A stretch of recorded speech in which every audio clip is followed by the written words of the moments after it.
Hello, social studies class. I want to talk to you about a little extra credit opportunity that I'm going to put up for you to complete by Monday morning.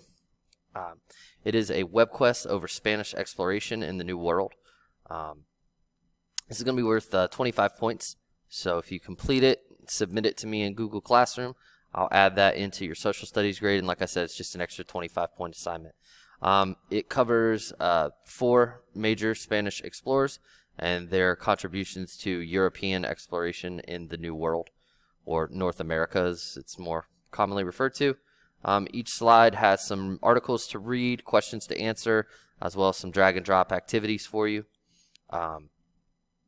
So you'll learn about Christopher Columbus, Hernan Cortez, Hernando de Soto, and Francisco Coronado.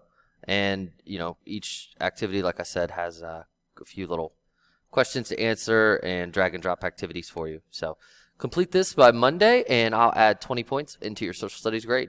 If you feel that your social studies grade is good enough that you don't need 20 extra bonus points, you obviously don't have to complete this assignment. But I encourage anybody who wants to increase their social studies grade to go ahead and do this. Thanks, guys. Have a good day, and I'll see you on Monday if I don't see you before then. Stay safe.